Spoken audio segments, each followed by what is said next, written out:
Welcome back to Cozy Midnight Collective. I'm Lauren. And I'm Morgan. We finally reached the end of the road with the Bewitching. And honestly, we have a lot of feelings. Yeah, the timelines have collided, the villains have stepped out of the shadows, and we are ready to break down this climactic finish. So grab your blanket and one last cup of coffee. It's time for the final chapter. I drank all my coffee. I was like, I need another one. I'm surprised I'm like handling. And I literally was like, are you even drinking that? Because I'll drink it if you're not drinking it. And that would be my third cup. But I'm needing another one. Yeah, well, we had like another sleepover last night. And we were up, I think, till 4:30ish this morning.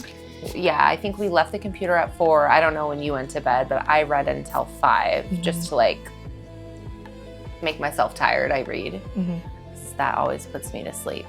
So I'm not gonna lie, when I went to bed last night, because we saw Undertone last night, I closed the closet door and the bathroom door because I was like, I can't have like the open doorways like right next to. That's so funny. I slept in the playroom with my daughter, Kennedy.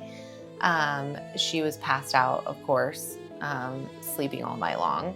But I like joined her. Last night was like such an interesting, like Braxton was in her place where she should be. Glenn was in his place. But like when we got home around midnight, Addie woke up. She wasn't feeling good. I guess she cried enough to make herself vomit. Poor child.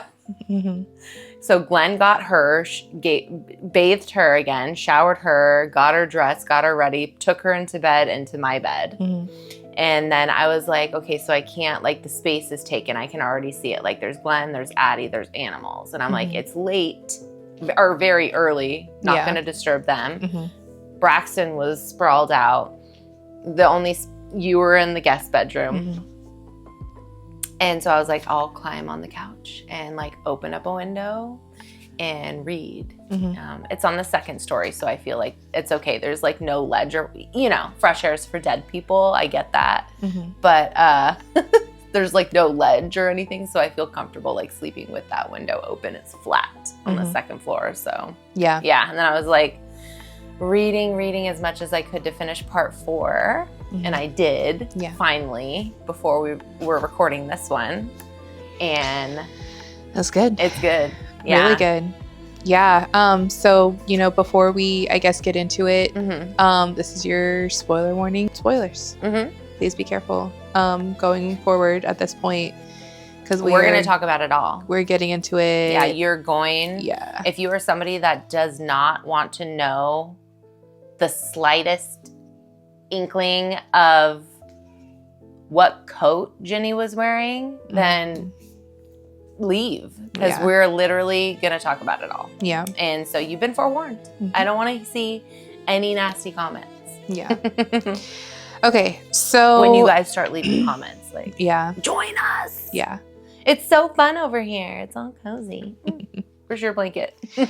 I'm actually kind of warm. Are you? Yeah. Really? Yeah, I didn't have the whole house open. I didn't bring a jacket over either.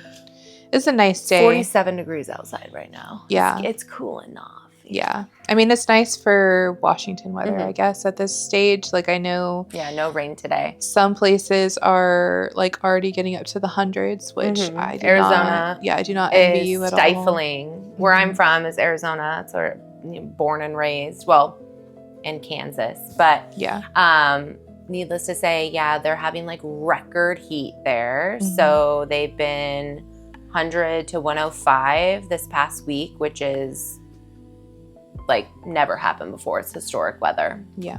So my family and all my friends are sweltering. Yeah. I don't. I'm not envious of you guys right now. I don't envy you at all. Usually I'm like, get me the fuck out of Washington. Get me to Arizona. I love visiting this time of year because Arizona's perfect. It's like not too bad. Yeah. Not hot. Get out of the rain. Get some sunshine. It's dry. No, they're like going through it right now. Yeah. So, yeah, I don't want to be there either. Yeah. But my girlfriend, hi, Nikki. She just booked her trip out here for July. We'll have a guest on the pod. Ooh, I would love that. Yeah. We'll have to get like a little extra chair or something. That'd be fun. Yeah. I like that. That's cool. I'm hoping to bribe her into making an appearance or two, but I don't know. We'll see. That'd be fun. Yeah. I'd love that. That'd be super cool. So let's get into it. Yeah. I think. What do you have? I'm so sorry. What updates do you have? Show off your brand new tattoos that you just got before you came over here. Yeah, my sister-in-law gave me some tattoos today. I got like a little red string. So we woke up still at like 10 a.m. Yeah. Did work until like 2 p.m. Yeah. You went home, showered, and got tatted and came back. Yeah, came back, yeah. Came back with 1, 2, 3, 4 little tattoos. I would have done a few more, but I was like, nah, I need to leave.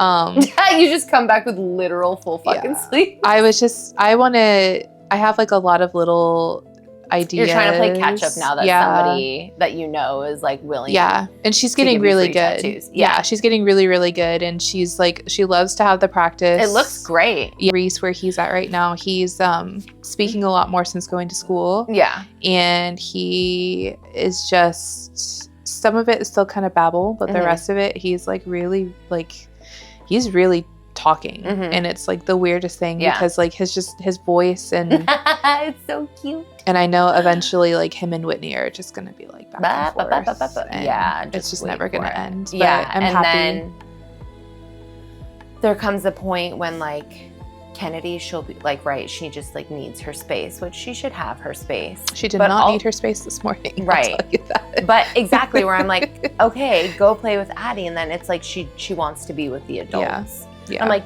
bro, you literally, I gave you a sibling. You wanted somebody to play with, and now you don't want to play with them, and you just want to bug me.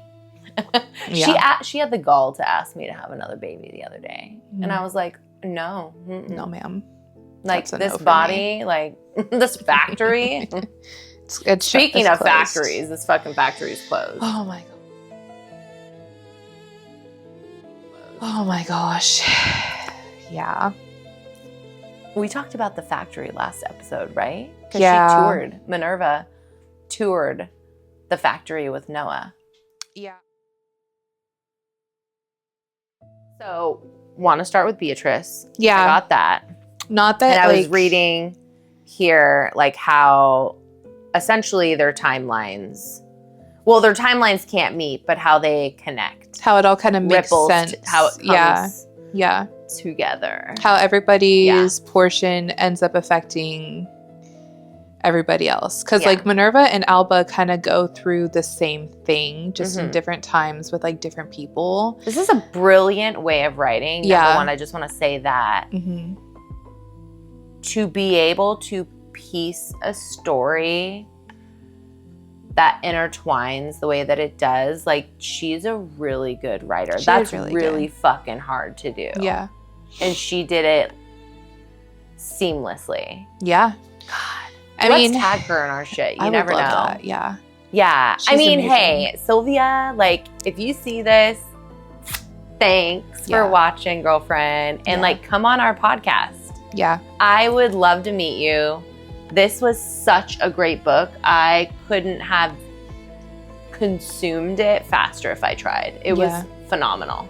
Yeah, it turned out really, really good. I'm very sad that it's ending. That it's ended. Yeah, this is like another bittersweet one. Like, I was like ready for Letters to the Purple Satin Killer to be done. Yeah. I really had grown accustomed, though, to reading short chapters because it's like just a couple of pages each. I will say, I feel like because like there are some books where the chapters just carry on forever, and then this one I felt like the chapters were, it's not like the letters, right, but it was paced really well to where it's like it wasn't like I was reading okay like I'm done with the chapter, where I want to move on. Those books where you're like counting how many pages are in that chapter because you're like, I have to at least finish the chapter. How fucking long do I have to go? Yeah, no, like, and I just felt like I wasn't like turning the page and like, oh, great, I have to read from Beatrice's point of view. Like, I was actually genuinely excited to see how the story was going to progress with each character as it went on. Yeah. And like, Beatrice's stuff is just like,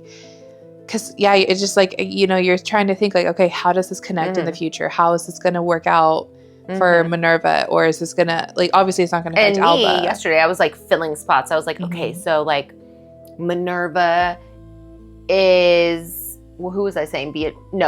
Minerva is Ginny. Yeah. And Hideo is Beatrice. Yeah. And like, I'm like, oh, so I started, like, it started meshing enough where you could like, remove characters and it's the same thing that's going on. Remove characters and it's the same thing that's going on. So that was really fucking cool. Yeah. And I was like, God damn, that would be fucking haunting really if you were living in the middle of that. Yeah. And so I mean, do you want to start with Beatrice? You go. Okay, so take it away. Where we kind of left off with her was, it's kind of the last few days before Ginny goes missing. Ginny is getting more and more erratic. She's terrified. She is adamant that something's following her. She's got these weird drawings in her journals, and it's just not making sense to anybody. It's not adding up. Yeah. And so Beatrice and Edgar had kind of talked She's so alone. About her and like, how should we help her? And Beatrice is very much so like, just support her. Like, we'll just try to be there as much as we can, but she's not understanding any of what Ginny's going through. Edgar doesn't understand.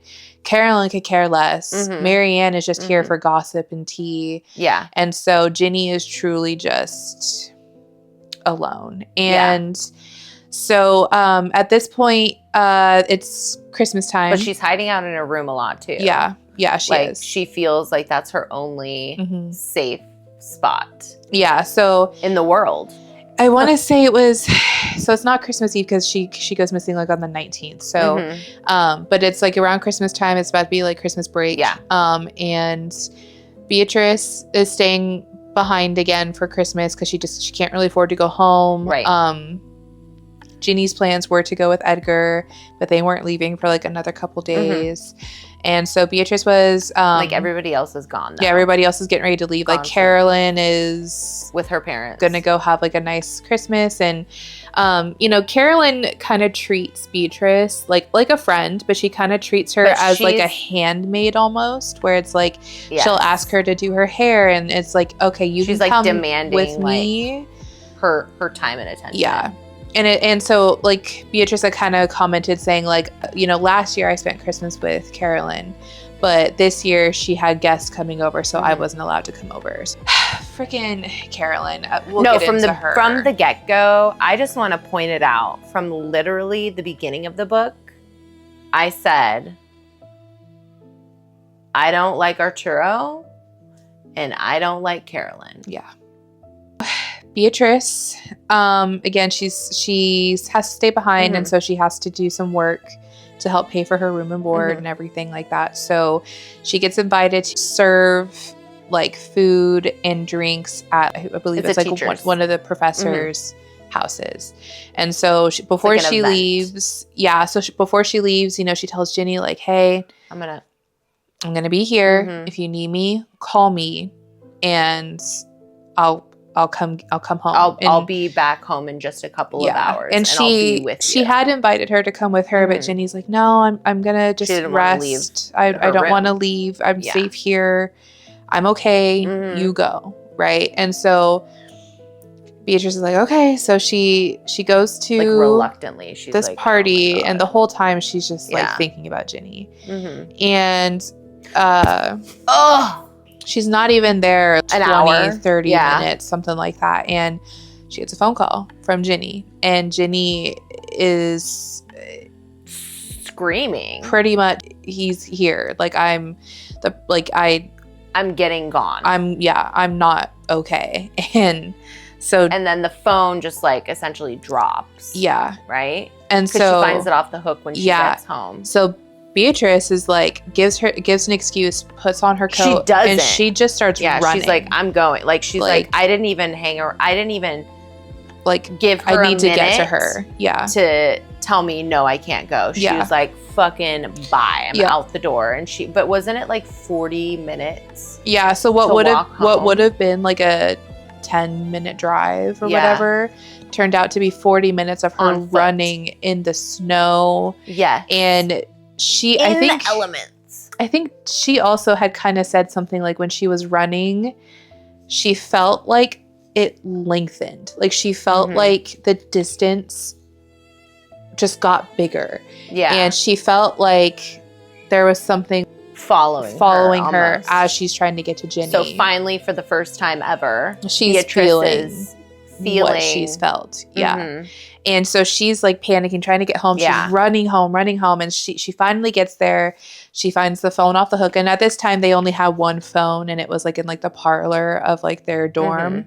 Because this is the 1930s. 1930s. Again. Yeah. Yeah. And so she finds the phone off the hook, and she runs up to the room. Nowhere. No Ginny.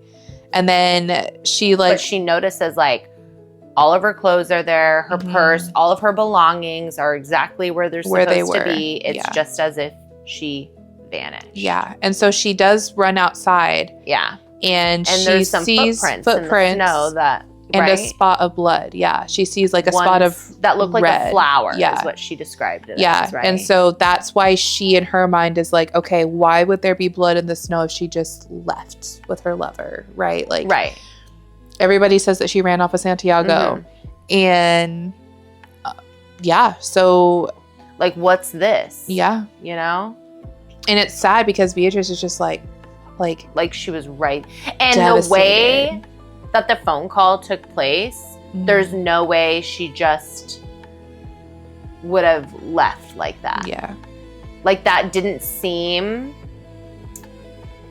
like a happy two lovers are going to run away together. That was, oh my God, it's happening. Yeah. And with everything that she's been saying to Beatrice up to that point, like, I'm being followed, I'm being watched. It's out there. Don't you see it? Yeah. In the tree. Like, and Beatrice, the amount of guilt she must have carried around for her whole life, where it's like, it's not her fault. Well, I mean, like, they said in like Minerva's timeline, like Carolyn and Noah have both said that Edgar and Beatrice would get together every year, and they would talk about it. And I think like that kind of actually Carolyn would call him morbid. Yeah, it kind of segues perfectly into going into like Minerva's story, because that's kind of how Beatrice's story kind of ends. Yeah. Like, we don't really get any more of her manuscript from there. And so I think that just goes perfectly into Minerva's thing, because it kind of ties it back around to that. Because we're all going to like meet like what happened. So Who was it? With Minerva, so at this point, you know, like where we left off with her, Minerva is like, feels like she's being watched. She feels like she's being followed. She knows like her cat that she had, the orange tabby that she was feeding, that she found dead. Yeah. So she's just like terrified, and like there's a point where she's feeling like she literally feels like she's losing her mind. She feels like she's Ginny. She feels she started making what are they called again? The protection. Yes. I keep wanting to say trinkets. It starts like with the charms. So Minerva's like carrying around the bird with the pins in it, and she's like used a couple of the birds in she broke out of the her shadow dorm boxes. Yeah.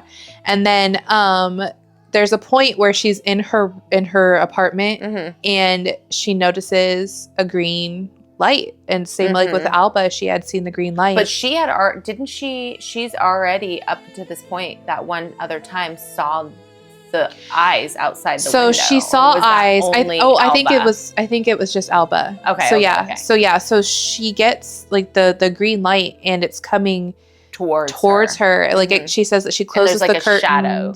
Yeah, and it goes under the curtains and is like trying to reach for her, but like she does have like the protective like marks around, you know? Yeah. And so she kind of thinks that that's like what kind of keeps her from like being hurt by this like green light thing. And so she had a run in with that.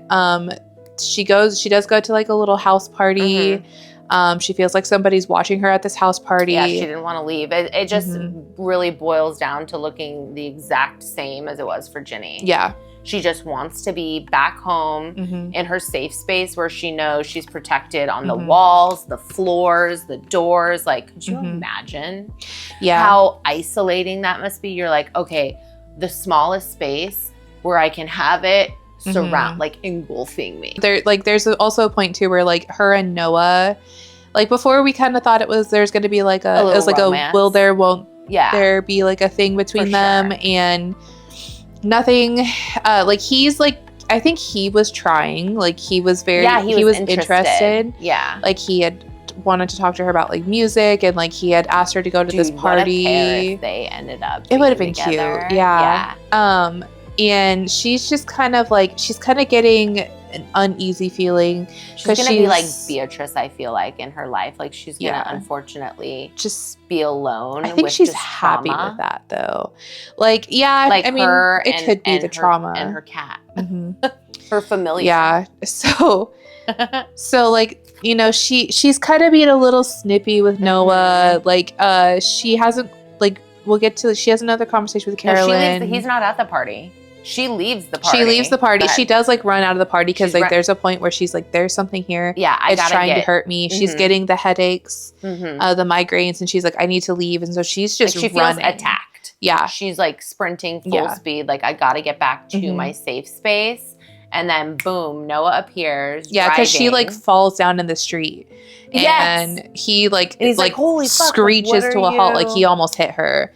And he like puts her in the car and is like, let me take you home. Like, I'll take you. And, you know, he's trying to figure out like what's going on with her. Right. Because it seems like he wanted to go to this party with her, but she was just kind of like. She's like, yeah, I'll be there. No, Hideo's but she's so focused on like this, obviously. Yes. And so poor Noah ruins everything else. Yeah, poor Noah is just like, what is going on? And so like, I can't do anything right. Like, it doesn't he's matter. Like trying to talk to her, and she's like, dude, I like to be alone. Like, just leave me alone, pretty much. And he's like, dude, what did I do to you? Like, I'm just trying to help. I'm just trying to hit on you. Yeah. And so she just is like, I don't want to talk right now. Just go. And like, there's a point where she does kind of like question, like, should I have like let him in and like gave him some coffee or something? Like, we could have talked. But then she's like, no, I don't want to deal with it. So earlier we had mentioned. She gets back in the house. Yeah, she goes back to the house. Yeah. And she like locks herself. Locks the doors. Her room inside of the house. Yeah. She feels like she can fucking breathe again. Yeah, she feels better. And because she lost her bird, like when she had fallen in the street. So she had to get another bird. Oh my God, I almost said trinket again. And pick her fingers and do the thing all over again. Yes, but she felt relieved. Yeah, she felt better. And so then this would be such a good show. Yeah. So a couple days goes by and she goes into Boston. And earlier we had mentioned that Beatrice was friends with a man named Benjamin.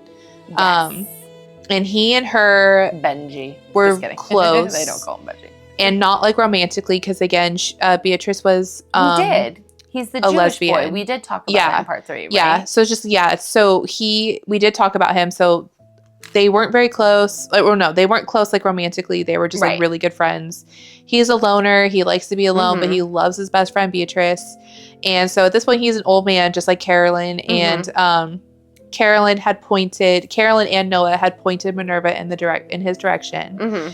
Because he might have more stuff that she could look through for her thesis. Yeah. And so she meets Beatrice. Yeah, so she meets up with him, and at this point she's like, obviously love the manuscript. Benjamin had the tea too. He had the tea. He had the tea, especially as far as Carolyn was concerned. He told her though up front, he's like, maybe I'll tell you at the end how I feel. Yeah, how I feel about this. Yeah.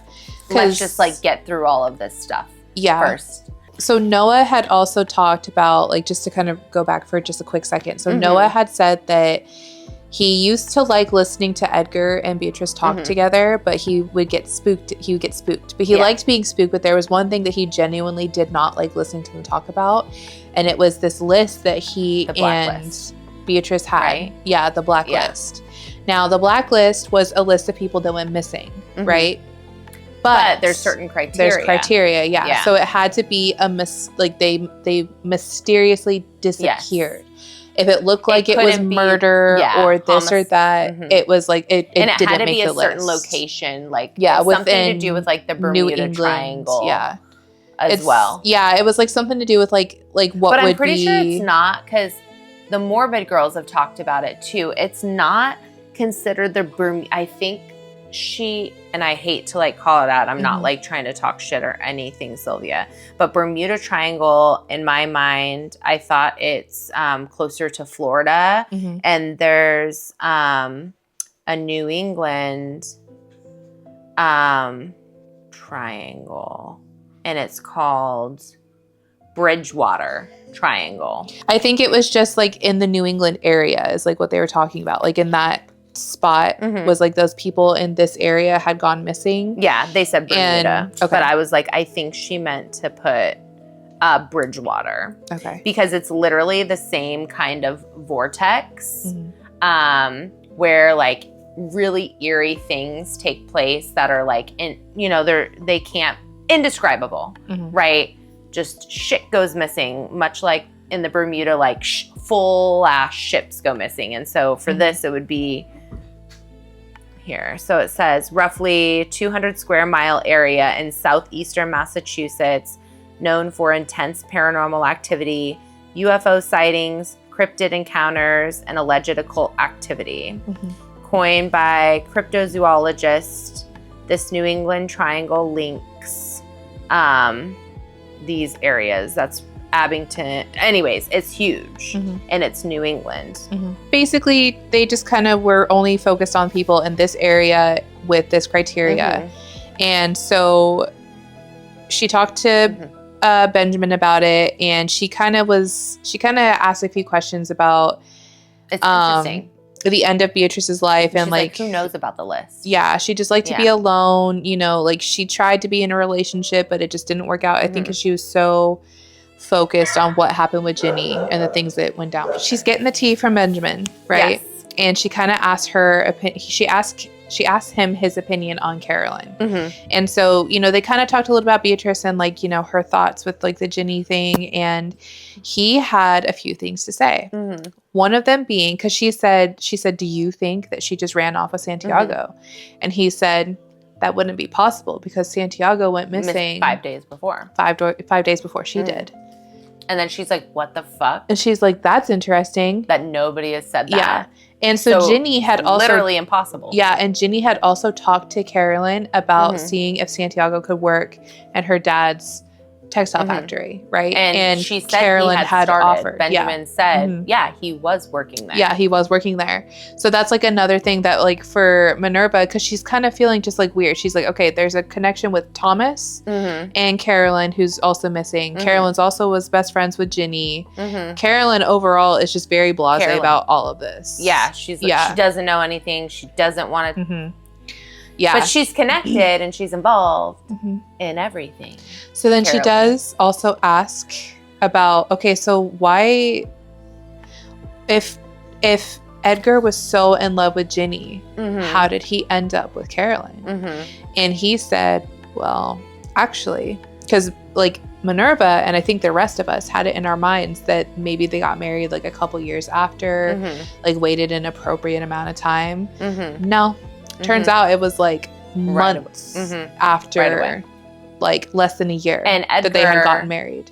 Basically, he just became an alcoholic. He was an alcoholic. And then he was in and out over the years. Like he would be an alcoholic for a few years, get his shit together and be sober, and then fall back into it. And then that was his life. It sounds like it was for the sake of his kids for the most part. And that he lived. Yeah. Yeah. And Minerva had also pointed out, she's like, well, I noticed that, based off from what I've heard, that Carolyn's family business was always in and out of like going into bankruptcy and then coming out of it. And like they always ended up, like obviously she was still wealthy. It's because and Yates was it would because always she just married cut the a check Yates? And so she did ask that. And she was like, I'm assuming that's probably why she chose him. And he did say, he said, no, she's always had her eye on Edgar, right?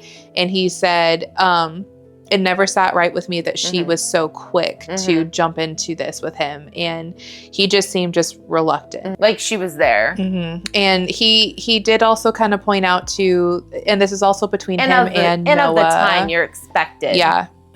Right? Yeah. To get married and have kids and settle down. And like between him and Noah, they both kind of filled in some of these blanks too, where it was like Noah's parents died in a car accident. And Noah's dad didn't really have any interest in like the family business, and Carolyn was always like very ashamed of her kids because none of them had like the work ethic or the drive to take on the family business. Obviously she's grooming Noah to take over that as well. And so it's just getting to the point where it's like Carolyn's looking really suspicious. And there's a point where Minerva goes to Carolyn with some of these questions. She's like, okay, so she's asking her like just question after question after question. She's asking her a ton of questions. Yeah. And Carolyn's like, first she starts off as like this like polite hostess type thing. And then now it's turning into, she's like getting annoyed the more questions that Minerva's asking. And she's like, well, because Carolyn's now becoming aware of the fact that Minerva knows a little more what privy. the fuck is up. She's like, so why didn't you tell me that you guys employed Santiago? Why didn't you tell me? Why do you keep pushing the narrative that it came from you? Why are you pushing the narrative that Ginny and Santiago took off together when you fucking know he went missing? He went missing 5 days before she went missing. What the fuck is going on? Yeah. And then Carolyn's just like, you need to leave. She's like, you need to go. I don't even think she told her to leave. She was getting up to leave, and she was leaving Minerva there with all the. Yeah, she did say like she's like, I'm exhausted now. Like I don't want to talk about this. Pretty much like, you know, you can see yourself out. And like, isn't this when she told her to get in the car? No. So this is before. So this is like a little bit before that. So because like even Noah was kind of like. Oh yeah, no, I don't want to talk to you either. Like he's like, because like he's watching she her was give being a dick to the Noah. third degree, yeah. And so a couple days goes by. She's getting more information on Thomas's disappearance. She's kind of like connecting dots. She goes to talk to one other person who had like a connection with Thomas, and she had like a stack of books that he had right before he disappeared, and these same books were all checked out by Ginny, and they're all on like witchcraft. Well, that one teacher she got the final book from. Yeah, because she was like party, like right? The one that where she was supposed to be helping host that party. Isn't that the? No, so this is like another professor that Thomas had been connected to, who Minerva wanted to put her on her board for her thesis. Yeah, she asked her.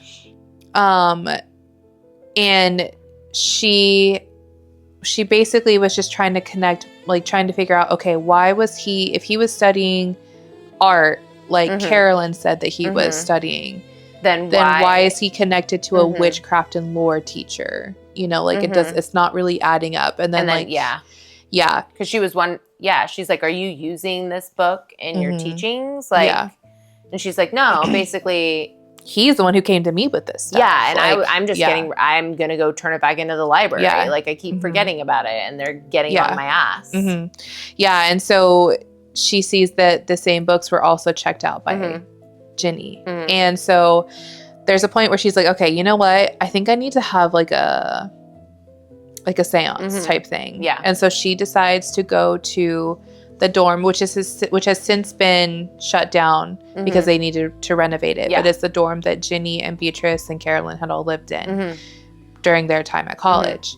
And she goes in, it's derelict, like it's empty. And so she does mention that there was a time when she was back before all of this craziness happened, where she had to go do her rounds, and she found a Ouija board and a bunch of candles in a room.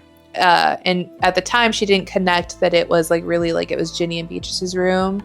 Like she was just like, great, I have to clean up this mess, you know? And so she figures out now, like at this point, like, okay, this was their room. And so she goes in and she's looking around and she pretty much calls out to Ginny. Yeah. She's like, Ginny. She feels her presence. She feels that there's somebody there with her. She knows that somebody's watching her. And she calls out, Ginny, what are you trying to tell me? Like, what is going on? Who did this to you? What? You did not just run away. Like, she's like, what's going on? She's like, the same thing is happening to me, and I need to connect with you for the sake of both of us. Yeah. And there's like, a point for answers where... for you to get closure and for fucking protection for me so I don't end up like you. And when she went in, she did do, like, the marks again to protect herself. Yeah. And so she's protected in that room. She knows what she's doing at this point. She felt it. Yeah. She was like, she didn't know what it was at that time. Like, she couldn't recognize. It wasn't until after the fact where she's like, oh, I'm protected because I have these gifts. And I felt that because it's almost as if those markings are judging you for like what kind of witch you are and how they're going to affect you. Yeah. And because Ginny, it's like their souls are the same almost. So those markings didn't affect Minerva in a harsh and negative way and allowed her into the space versus what we're going to witness with Carolyn. Right? Yeah. So she does feel like she was tugged by... Yes. It was like an electric, like... Yeah. And she was like kind of pulled like across the room kind of, I think. Wasn't it? I believe she was like pulled. And she's kind of like, whoa, like what's going on? And then she hears footsteps coming up. And then... Oh, she was pulled because Ginny... I think this was Ginny trying to protect her. Yes, she was pulling her away from the entrance so that way Carolyn couldn't just like grab her. Yeah.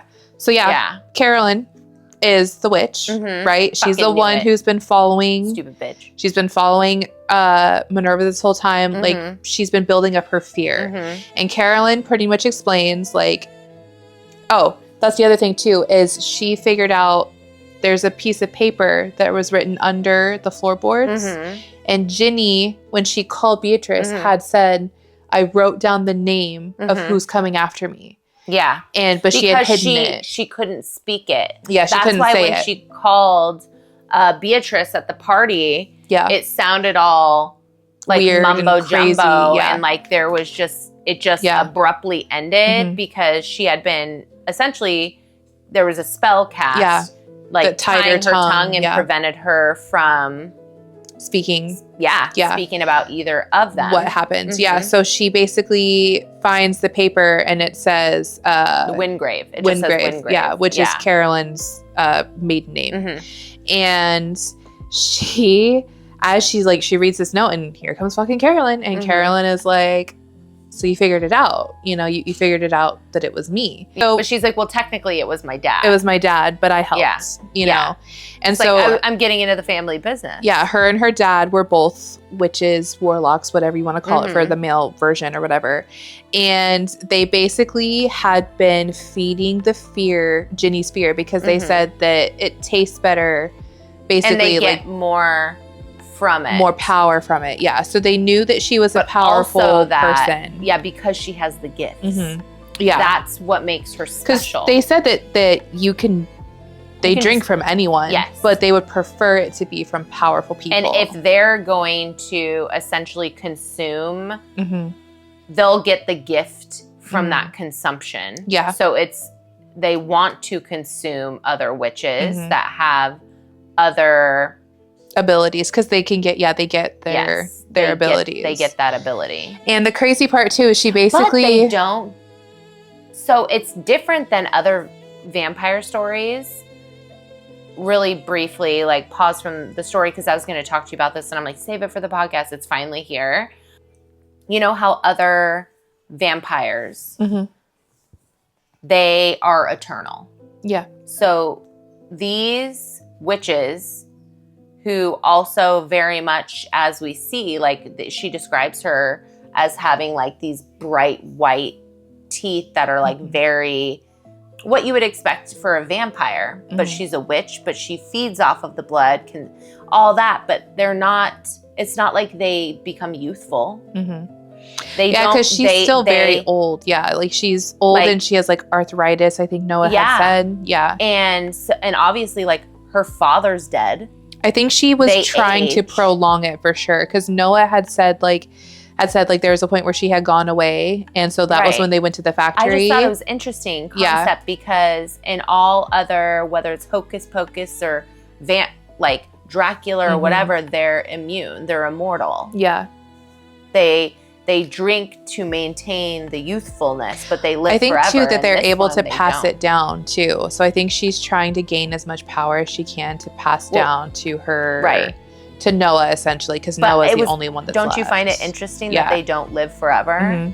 Yeah, it is interesting. Yeah, the whole point is so she killed her own child. Yeah, because he had no interest in joining the family business. He was almost, I think he was like, he didn't like it. He was like, this is he had nothing to do weird with it. And so she literally killed her son and his wife to take in Noah so she could groom him. Yep. And he's proving to be worthless. So she's trying to set him up to marry as quickly as possible for an offspring so she can kill Noah and his future wife, and then try again with the grandkid. Yeah, and she's running out of time, and she's like, basically, like, her mom only lived to be 103 or something like that. Is what she said. Yeah, and then she was like, what, in her 90s or something like that. So she's Carolyn. Yeah, is she already in her 90s? She's or 80s? Older. I mean, I like forget. 80s, 90s. Yeah, she's old for sure. Yeah, like, because like even Benjamin was like kind of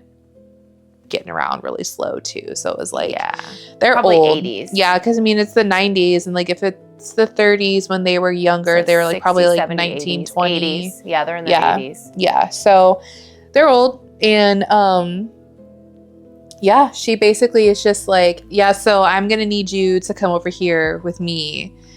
She's like, I'm not going to kill you right away. I'm going to feed off of you for a little while, and then I'll kill you, you know? I'm going to kill you. And like, Minerva's like, fuck you. And she's like, well, what's your friend Hideo's name? Oh, Hideo's like, driving. Oh, interesting. He's driving right now. How crazy would it be if he just like went off the side of a cliff or something? Like, I don't know. Oh, he's coming up on it. Yeah. And so Minerva's like, fine, I'll go with you. Like, I'll go with you. Fuck, she has that power? Bro, how does that even work? Carolyn takes her to the factory. Yeah. It's like projects herself. It's kind of cool how she does that too. I'm not gonna lie, it's kind of a cool power, but but yeah, she basically takes her to the factory. Yeah. And get in the car, we're going for a fucking drive. We're going for a drive. They go to the factory. She gets her out. Sets her up. Yeah. Wants to like cut her up pretty much so she can start drinking from her. She has like a special knife that is used for like ritualistic purposes. Yeah. And so, I'm trying to recall exactly how it went down, but at the end of the day, Minerva's like, this is it. She fights. Like, but she's like, well, I might as well like get my answers, right? So she's like, I'm gonna ask Carolyn as many questions as possible. So then you obviously killed Santiago too. Yeah, so and I guess Santiago had portents too. Yeah, and so he had some kind of gifts as well, right? Yeah, he had some gifts as well. And then Ginny, and they basically, her and her dad had had brought them both to the factory, I think, or they basically had killed them. As well, drank from them, but they at the same time. Yeah. So like as like Santiago is like still, because they fed on him for like a week. He's nearing the end of it. So Ginny, if you think about the timeline, if he was missing 5 days prior and they kept them both alive for a week each, they had some overlapping time there together. That must have been I think hopefully there's a little bit of comfort in the fact that she had said that Ginny didn't last that long. Like she was kind of like, she was kind of mocking the fact that she didn't last that long, and it was so sad to think that like Ginny was like she was right. She was literally, there was a man watching her, and like Carolyn was just like on the inside. Like, I forget, and it's interesting because I literally just read it, but like, how did they?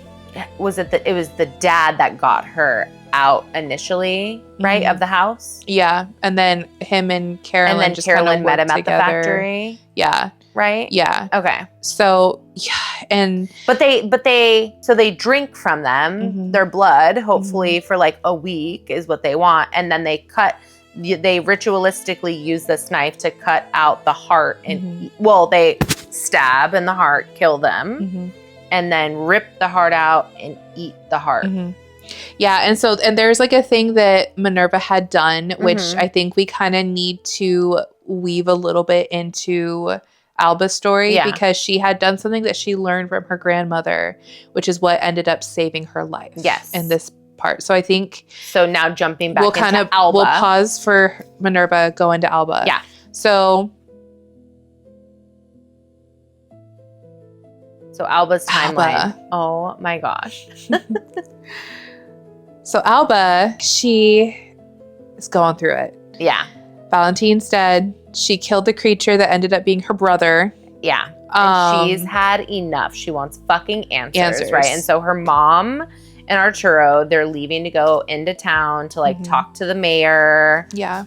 See if there's, anything they can they're trying to like, they're taking like the practical, realistic route that doesn't have anything to do with witches and curses. But they're going to be gone for like days, and so her mom, or not, at least all day. Yeah.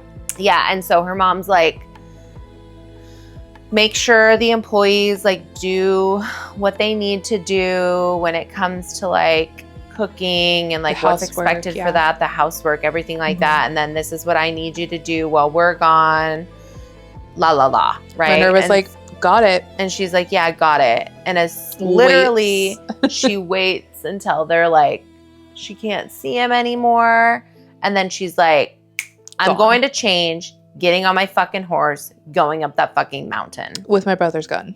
With my brother's gun, I'm going to see this fucking witch. And I'm going to fucking kill her. And she goes to the one that had an issue with Tadeo, like right before he went from missing. the market. The one who was like pissed off and was like grabbing him. And she's like, this bitch is behind all of this. She knows everything. She's the one who did this. Yeah, I'm going to go fucking kill her right now. So she goes into her house, walks into her house. Yeah. She's sleeping in the dark. And she like rips like the blanket down. Yeah. There's like a blanket covering the window. Yeah. She's like, bitch, get the fuck up. What's going on? Like pointing the gun at her. I'm gonna She's like, kill you. Get up. Why did you curse my family? What did we do to you? And the woman's like, it wasn't me. She's like, oh boy, you don't know nothing. Like, and I tried to warn him. I was trying to protect you. Yeah, I was warn him. I told him this was going to happen. And he didn't want to listen. And she's like, look, I allowed you to come into my house. If I wanted you to be dead, you would be dead, which is why I'm even allowing us to have this conversation to begin with. Yeah, so she's like, put the gun down, let's talk. Yeah. And she basically informs her that the person that has cursed your family is none other than Arturo. Yeah, your uncle, your beautiful, easy on the eyes Arturo. And she says it's partially my fault because when he was a boy, he took a liking to my daughter. He took a liking to my daughter. Was it Elena or Eleanor? Something like that, yeah. Yeah. And they were very close. And I was teaching my daughter everything there was to know about magic and being a witch. And he took an interest in it as well. Yeah. And she said he was a smart very boy. Good at it. Yes. He took an interest to it and then some. Like he decided very young he wanted to master magic. Yeah. And she does say that like their bloodline is all very like strong, powerful. Not only the Quiroga's lineage, but you have to remember Arturo is her mom's sister, so both sides come from heavy duty, so that makes Alba very special. And so of course Arturo would yeah. want him. Well, Arturo has it from his lineage, but Alba's very special. Like, no wonder why he wants her. So she basically says that he had gone away for a while, and then when he came back, he was stronger. She said he really came into his own, and she said that he was hungry for more power. Yeah. And so he basically had killed her daughter, ate her heart, and she tried to take him down, but she lost 3 fingers. In because battle. He, as what, like, and she was like, battle, well, I'm surprised I'm not dead. Yeah. And so she was basically trying to, like, she thought that if he went away, then at least he wasn't bothering anybody here. But then he had come back again. And so she had tried to warn Tadeo before he had gone missing. Yeah. And so she tells her, you're in some trouble. Yeah. Okay. And she said, if you want to get rid of this person, one. And at first, Alba's like, there's no way. She's like, not Arturo. It's not making sense. But she's trying to point, she's making different points. And so Alba, in the end, she believes her. Well, she does tell her, she said, if you want to know for sure, she said, take a flower, put it over his lips, and it'll wilt. If it wilts, you'll see. You'll see. Like, I'm not lying. Right. And she does tell her before she goes, she says, I'll kill you, bitch. I'll be right back. If you want to take care of this issue, she said, if you want to keep him from hurting you, or if you want to kill him, she's like, you're not going to be able to kill him outright. He's too powerful. He's too smart. But she said, you can. Well, she's like, if I'm dead anyways, then just tell me. Even if it doesn't work, give me something. So she tells her, what you can do is you can burn the picture of the one that you love the most. Drink the ashes. Or mix the ashes with wine. Yeah, mix the ashes with wine. And there's something else. There was something else, yeah. But you basically drink this concoction. Yes. And when they drink from you, your blood is kill poison them. Yeah. To them. And so while they're suffering from drinking your blood, you need to cut off their head. So poor Alba. Thank God Alba told Minerva. Yeah. Because Minerva made her own all concoction. of this is happening at the same time. Yeah, so we'll twist back keep around. Jumping into like the middle of like, holy fuck. Yeah. In every timeline. And it's because at this point, in the middle of the chapters, their stories are flip-flopping. Like it's like a section is Minerva.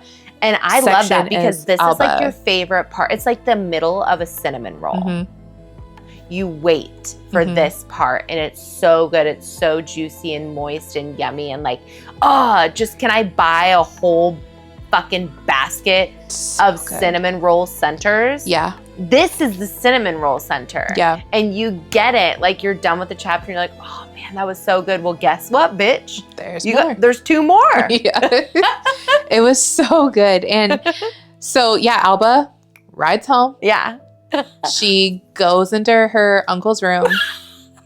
And by this point, that was me riding a horse. Yeah. Okay, you did nothing. I'm sorry. It's just because I'm so excited. Because this part is like where I was like, you saddle up, Lauren. Get on your fucking horse. We're going. I don't. That was a motorcycle.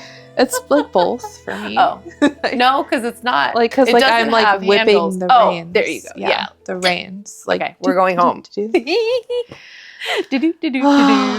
So Alba, you guys, we've gotten a lot done, but we're still like we have so much to do. Yeah. So Alba goes home, changes into her nightgown. She takes off her protective locket that Valentine gave her, and she puts on the pearl necklace that her uncle had given her at the beginning of the book. She goes into his room. He's asleep. First thing she notices is this room is freezing. She's like, the rest of the house is warm because it's like summertime. But she's like, his room is cold. And she's like, he still looks like my uncle. He looks like my uncle. Like, so still like this there's perfect no specimen. way. Like, how'd she describe him? Like a statue. Yeah, he's just like a handsome statue. Fucking chiseled. Yeah. So he's got to be gorgeous. Yeah. So she puts the flower on his lips. Or over it. Over his lips. Right? And it immediately starts to wilt. wilts. And she was like, oh man. And he immediately, like, eyes flash open. No, I thought she went to, like, leave and then boom. Well, his eyes flash open and she goes to run. Yeah. And then he, like vampire speed, like, stops. She's like, how the... Yeah. And she's like, oh, you know fuck, how it's hard true. that must be to control that speed? Yeah. Yeah, I know. So he's not just, like, whipping around all the time. Everywhere.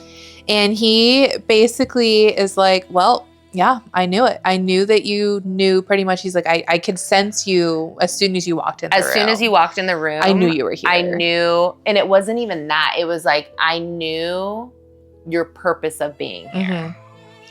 And she's like... Like, your intentions. Yeah. Like, they can fucking... That's a cool power, too. Mm-hmm. Because you can really protect yourself if you fucking know people's intentions. Yeah, you can't hide behind your like facade. There's no facade. There's no act. It's not. It's kind of like a way of mind reading. Yeah, right. Like a mind flayer. Mm-hmm. Anyways, sorry. It's good. It's good. So it's good, you guys. He basically like she's like, so you're responsible for my brother, and he's like, yeah, and she said, and Valentine, and he's like, well. You fucking killed Valentine. Well, no, he says you killed your brother. Or, I'm sorry. Valentine. Yeah, that was me because I could smell him on you. Yeah. And I was jealous. Like, I couldn't help myself. And she's like... Are you fucking kidding me? What do you mean? And he basically is like telling her, he's like, I want you, Alba. Yeah. I want you. You want to be my girl? Like, I want you. And she's like... I want you. Excuse me? And she's kind of and like... he's like, don't fucking lie. You fucking summoned me here. You want me. You fucking so sent the call out. You knocked and I fucking answered, baby. So he, like... Because, like, Alba does, like, kind of, like... In, like, throughout the book, she's kind of, like, talked about, like, yeah, he's handsome. Like, she does kind of, like, wonder what it would be like to kiss him. Like, she does wonder... Yeah, she had... Well, the lust things. Is there. Yeah. Yeah. And he basically, like... bites her lip and like kisses her, and it's like it this bleeds like a little bit passionate, right? Yeah. It's like this weirdly passionate, like like she's like conflicted with like feeling gross, but also feeling like, oh, this is a great kiss. But imagine what's going on in her head. She's got a she's so conflicted, like she's also going like through it. She's also making it part of her plan at the same time. She's like developing this. And how can she ends up deceiving him well. That's how good of a witch she is. Because if he knows intention and he didn't sift out what's coming, because she probably the entire time, maybe she didn't even know herself. Like, because she wanted him. Yeah. And like in this particular night, she kind of tells him like, fuck you, it's not going to happen. Right. And then she gets like really sick for like a few days. And he's kind of like, she knows it's him that's making her sick. Yeah. And then there's a point where she's like, she really solidifies the plan. And she's like, I'm going to seduce him to kill him pretty much. Yeah. And the mom's just thinking, again, she's still grieving over Valentine. Yeah. That's what she thinks. She's like, wow, Valentine really must have been your like sweetheart, you know? And so Alba one night again puts on her little nightgown, goes into his room. It's on. The seduction. Pretty much gives him her body. Oh, just kidding. And he sucks her blood while they're entering. Banging. Yeah, it was good, you guys. I was like, it was a good scene, but then I'm like, it's her uncle. Incest. Yeah. And so he's basically telling her like, I love you, you're mine, we're gonna do this together. He's like, I'm gonna travel the world, you know, we're gonna sell the ranch, we're gonna take the money, we're gonna travel the world, we're gonna go to all these places. And she's like, how are you gonna explain this away? And he's like, I'll tell your mother, like, you know, there's plenty of families who hire other family members to be their maids. But he was like, that'll be our cover. He's like, we'll travel the world together. I'll teach you everything. He's like, I'll drink from you. And like, he's like very passionate.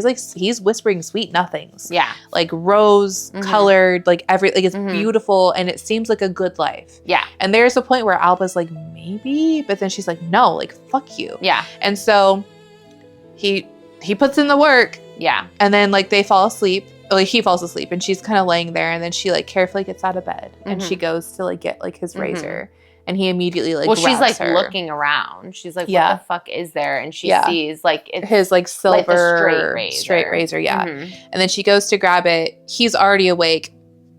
Like, boom, he's bending there. her arm so she can drop it. And then like he's like, what the fuck? He's like, well, I was gonna make it easy and nice and slow and gentle for you, but he was like, I don't need you to be willing, you know? Yeah, I'm gonna have you regardless. I'll have you regardless. Yeah. And so she basically kind of ends up getting away from him, and she starts running. She goes. He's following her. Yes. Okay. Because this is the time. This is the time. This is the climax. Time when she's like going to the river. She's going to the tree. She runs to the tree where her brother was murdered, where she had to kill her brother, and she gets him out there. Right. He tackles her beforehand. So he's like driving her into the fucking ground with his dick. Like he's like pretty much at this point kind of raping. Raping her, and he's like just like she says he's like pounding her into the earth. Yes, and like there's a point where he's drinking from her, and she's like he's gonna suck me dry. Like there's gonna be nothing left. Yes. And he's like, you're mine. I want you. You're mine. Like you're never getting away from me. And then there's like a point where he starts to like, and then he's like, like choke. Wait a minute. Like what's he going starts on? To feel off, and then he's like, what the fuck have you done? Yeah. And so earlier she had hidden, what was it, an axe, right? The axe was by the tree. Yeah, she had hid the axe. She grabs the axe. Well, so he's starting to feel like woozy, and he's like, Alba, like, don't you do what it. What the fuck is going on? So then he falls. He's on the ground. He's like, he's poisoned. It worked. And she's just like staring at him like, oh my God, it worked. It fucking worked. And so she's like going to get the axe. She's like, I gotta cut off your head. And he's like just pleading with her. No, don't do this. You want me. You want this. We're great together. You know that. Like nobody knows you like I do. Yeah. And she said, it's true. I do love you. I do want this, but I cannot be this. Yeah. I won't allow you to turn me into what you want, basically. And then she cuts off his fucking head. Bye. And so he does kind of the same thing that her brother did, where he just kind of like melts into the earth. Oh yeah, it becomes like a waxy substance. Yeah, and just like kind of, there's no evidence, which is great. Right, and then she said, well, it's like waxy melt, and then it becomes like dust, and it just, and then it's gone away. And so, and then with the story that's going on, everybody thinks the Quirogas are all like hexed, cursed. Yeah, people keep going missing, so it works. Yeah, they want nothing for the story. Yeah, because they're like, oh, he was just taken. Yeah, there's no question of like authority. Somebody was murdered. They're like nobody even. There's never any police involved in fucking this entire book. There's. Which is mean, cool. there is some in Minerva, but she's able to. She's got a good thing for that. So to kind of finish up with Alba's thing, Alba like throws the axe into the river, throws like the pearl she goes necklace back the next into the day. river. Yeah, and she basically finds out like down the line, you know, that she has a portent. I think for she knows she's gonna have a child.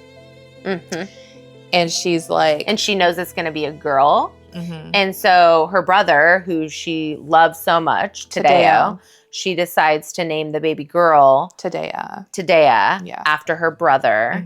And she's just like, I know my mom's going to be like, what the fuck? She's going to think but I'm going to love this baby. Yeah, she says she knows that like the gossip is probably going to be either it was Valentine's bastard child, basically, or it's like some sort of...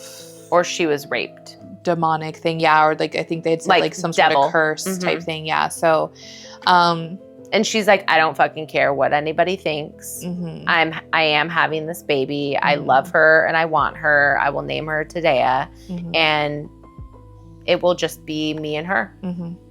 And so which we don't really hear much about Minerva's mom, right? Nothing ever at all, really, other than that she just is like, she kind of writes to her. Now we have her name. She's working too hard. Yeah, do we know her name is Tadea before? I think because Alba's her great grandmother. Okay. Yeah, because Minerva writes to her mom. Mm-hmm. She's still alive. Mm-hmm. It's just, I know Alba was so involved in Minerva's life. Yeah, even she loved up until the very end. Mm-hmm. But I guess we just never really we didn't much get of a lot Tadea. of information from about that at all. So yeah, and so I know, like, did you see me? I was like going through the whole book in my mind. Yeah. No, I don't remember. No, and it I do kind of wish we got like a little bit more on like that'd be cool. And culturally speaking, like Mexicans, Hispanics, mm-hmm. their family, like they're so close. Very like close. They lived together mm-hmm. until they have such a good family structure. Yeah. Very community, and like especially like with taking care of each other. Mm-hmm. And the grandmothers like helping very much raise the children and living in the same house. And mm-hmm. so, which is really cool, by the way. But anyway, sorry, go ahead. No, I mean, that's kind of the end of Alba's story. Mm-hmm. And then we kind of going back into Minerva to finish her up. Yeah, because we are almost done. Yeah, basically she kills Carolyn mm-hmm. with the same way Carolyn drank some of Minerva's blood. Well, she has help. And from Santiago. Yeah, Santiago's Carolyn ghost has her. Yeah. And so kind of backing up, she did the same spell with the poisoning of her blood, mm-hmm. like to drink the wine with the burnt picture of the one that you love and da-da-da-da-da. And she used So Minerva Alba's had done picture. that. Yeah. Yeah, and she used her great-grandmother Alba's picture. So Carolyn, obviously, unbeknownst to her, she's been poisoned, but she's still like maintaining her grip on her. Mm-hmm. She is not, it's not like it was with Arturo, right? Mm-hmm. And so she just sees this like shadow off in the back, and she's like, she can't talk.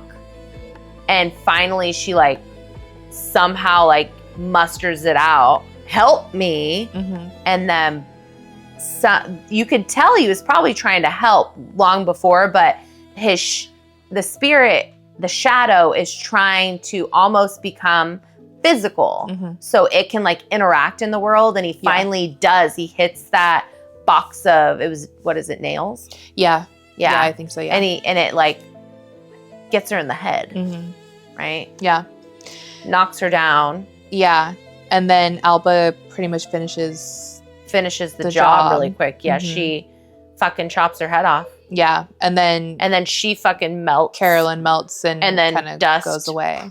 Yeah, and she's gone, and she's like, fuck yeah, there's no body, no crime, motherfucker. So Minerva does like kind of toss like her shit everywhere, but she even said it everywhere. The jewelry, it all like everything went away.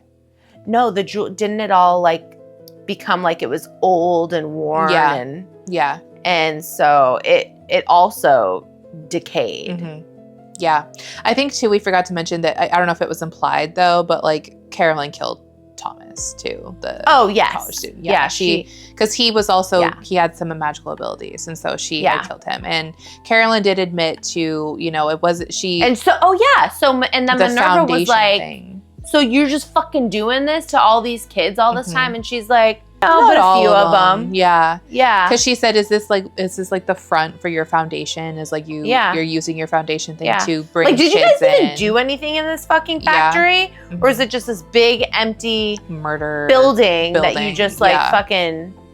Yeah. Was there ever any business mm-hmm. done? And going back to Santiago's ghost too, Noah had said that when he was a kid, he had seen a ghost in the factory. Yes. And it ended up being Santiago's. It just looked like a man standing behind the mm-hmm. window in like overalls or something like that. Yeah. And it was Santiago. Yeah. And poor guy. Yeah. And so she does say that she tried to go back and I guess Ginny was murdered there too. Yeah. But Carolyn did explain she was more comfortable basically being in the house. Yeah. She was tied more to the house, mm-hmm. so her spirit went mm-hmm. back there, and she was like, oh, spirits, they're complex, like individuals, like and Minerva did try to go back and see if she could talk to Ginny, but Ginny at that point just like wasn't. She said she thinks because she killed Carolyn, she was finally able to like cross over. Yeah. And so, yeah, there is like some, like, there's obviously like an investigation because Carolyn was a really big figure. And, you know, she was very rich and like her car was left at the factory. And like, so they're like, what? Oh, she was really sick, supposedly. And so maybe she just went somewhere to like commit suicide. To leave. Yeah. And they're like, but why would, that's the only time the police were like, they did question Minerva. Because they were really focusing on Noah. Yeah, Noah was like their main suspect for a while, but Noah was like, the money doesn't even go to me. Like, I already have my trust. Like, I'm always going to have the trust. Like, and then her other kids can fucking figure out what they want to do with the mess. Yeah. And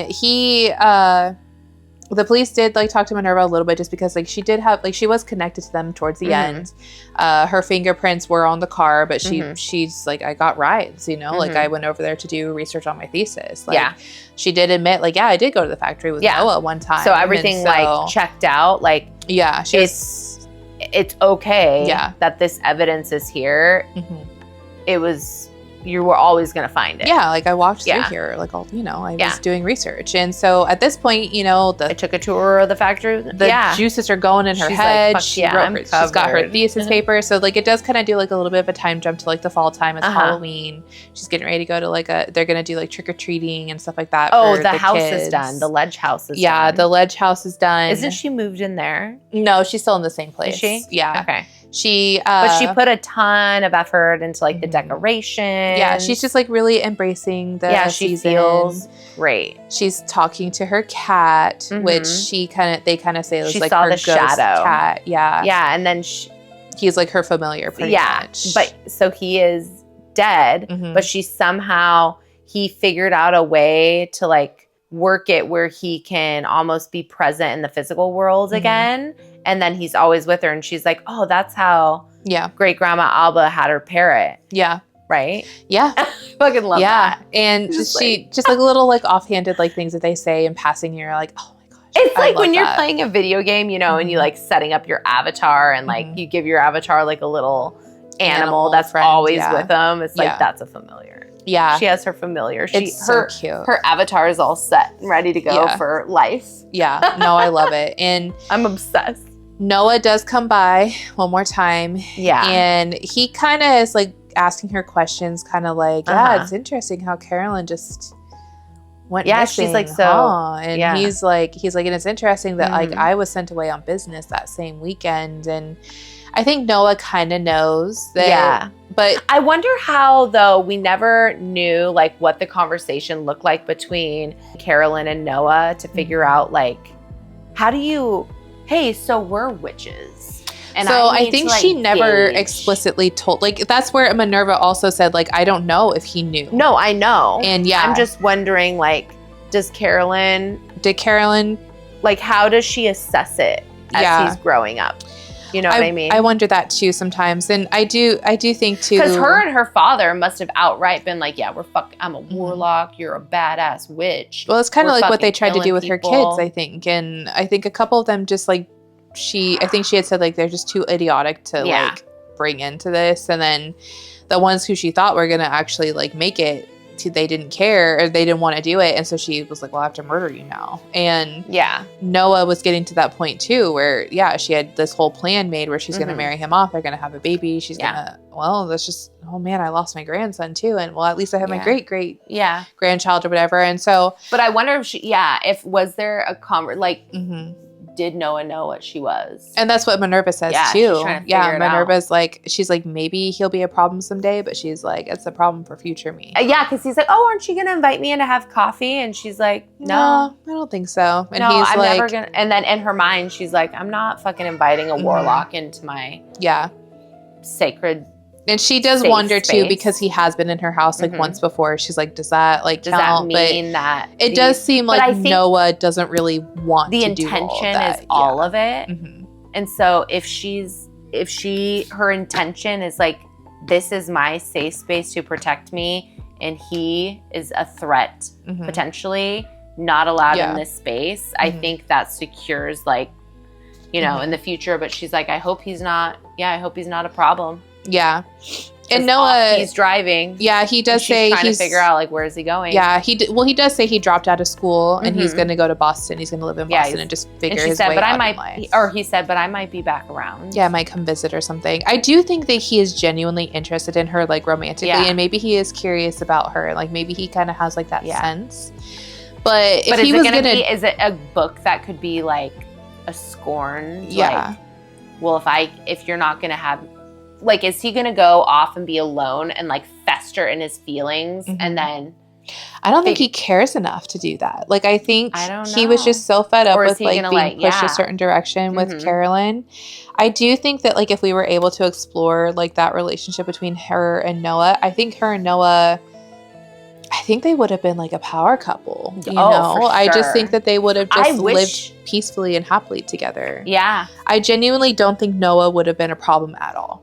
No. Mm-mm. He just didn't care. He just wanted to have his own life. She's super sus, and I'm like, if you would just like let your guard down a little bit, because you're obviously you've been told like he doesn't even have any kind of ability. Yeah. But how you're presenting it, hopefully that doesn't drive him to want to test that and then go in the opposite direction because he's scorned by you. You know what I'm saying? Yeah, no, I agree. And I'm like, and you know he's got money, he's attractive, and he treats her well. Yeah. The fuck? Yeah.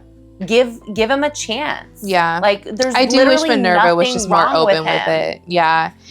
So. But at the end of the day, I respect the fact that she knows herself enough to know that like just relationships are just not it for me right now. Like at this point. Yeah. Because you literally she's like asexual. Yeah, she has no interest just in no anything. Interest. Yeah, or not anything but anyone. Yeah, I love Minerva, and her story kind of ends like he drives off. She kind of watches as he drives away, and she just kind of is like, "Come on, kitty," and like they both go into the house to go finish carving pumpkins, and fade to black. Like that was so good. Great. It was so good.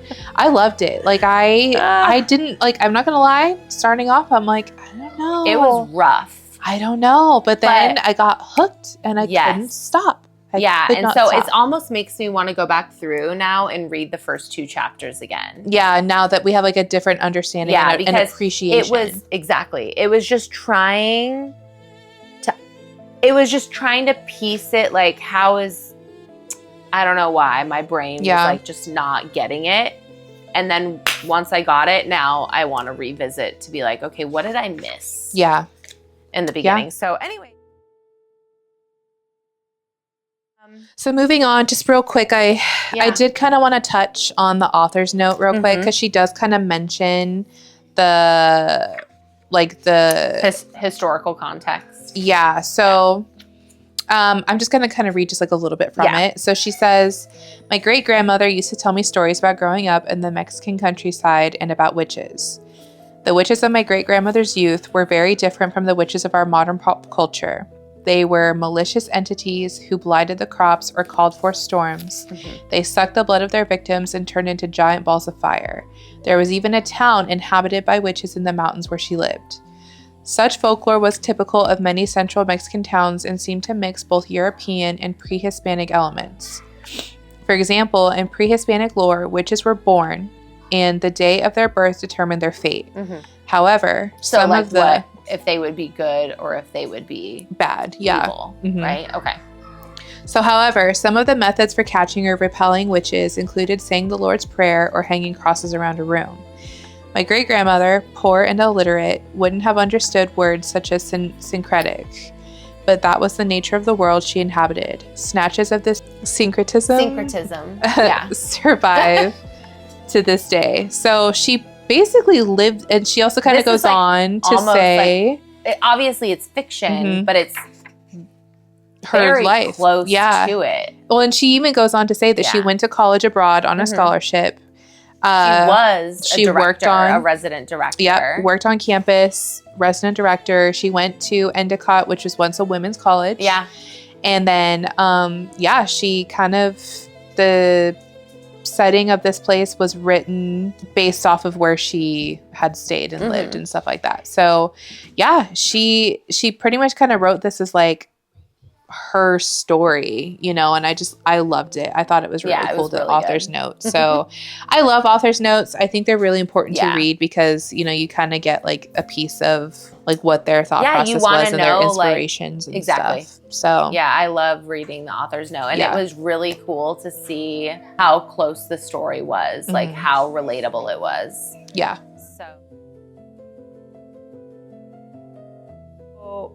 So yeah, we're going to just really quick do a rating using our CMC rating scale. And how would you rate it? I'm like, gibbous. Yeah. Yeah. I'd say so too. Yeah.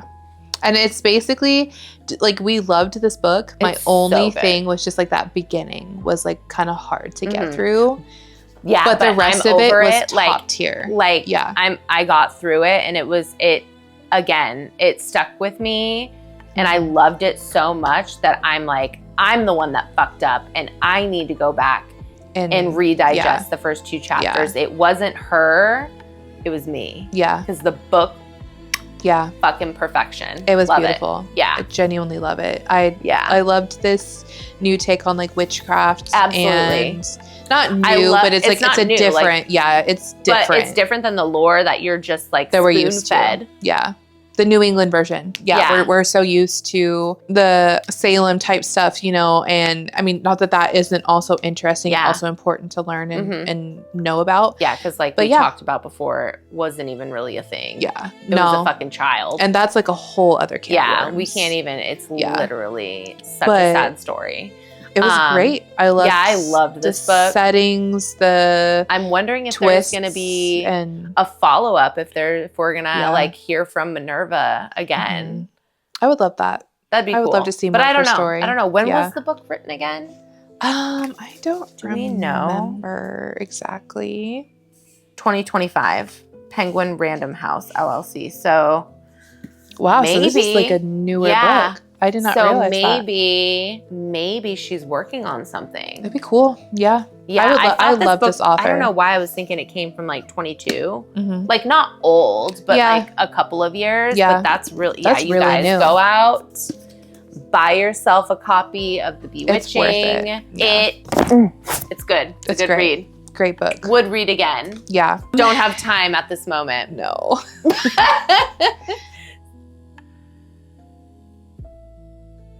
What? April book of the month. Yes. We know what it is. Yes. Where have a copy right there. Oh, yes. Here it is. Yeah. So April, we will be reading Play Nice by Rachel Harrison. And I'm excited about this one. Like, it's not the book we were like wanted to win. Good. Here. But I'm really excited about this one. It looks really good. I think the concept is really good. And I'm just excited to see where this is going to take us. So, is there anything we can... Maybe on the inside. Like, like, let's see what she looks like. She looks like a total badass. You're gorgeous, Rachel, if you see this. Is she wearing a leather jacket? She is, and it's all black. That is literally my fucking style. Love right it. There. So, Rachel Harrison is the New York Times bestselling author of Play Nice, So Thirsty, Black Sheep, Such Sharp Teeth, Cackle, and The Return, which was nominated for a Bram Stoker Award. Okay, cool. Bram Stoker Okay, Award. So we'll have to look into this. It's also, we're loving the books that are coming out of Penguin Random House. So that'd be really cool if you guys want to sponsor us, because I've been going, not gonna lie, I've been going to their website and looking under the genres for the books that I want to read, because I really love the stories and authors that come out of Penguin House. Nice. So it would be really cool if you guys want to, pick us up. What else? Yeah, the April reading guide will drop after this episode airs, hopefully by the end of the week. So yeah, don't forget to check out the new movie segment updates on like YouTube and Patreon. We'll kind of get something pushed out hopefully within like the next week. Yeah. You know, where we'll just do kind of like a little dive on like the movies we've seen, like the spooky ones we watched this month, because we saw a pretty good amount of them, I think, in the theater. Scream, the Dolly, Undertone. That in and of itself is like a fucking miracle because we are so goddamn busy. Thank you to my wonderful husband. You're the best. Yeah. Thank you to your wonderful husband. Yeah. He's the best. To our kids. Yeah. Really hanging in there when you're hungry and you want dinner, but mommy's recording. So it does not go unnoticed. We love our family. And okay, so it's been a wild ride through these woods, but it's time to close the chapter. Yep. So until next time, stay cozy, stay spooky, and remember, some stories are meant to haunt you. Bye. Bye.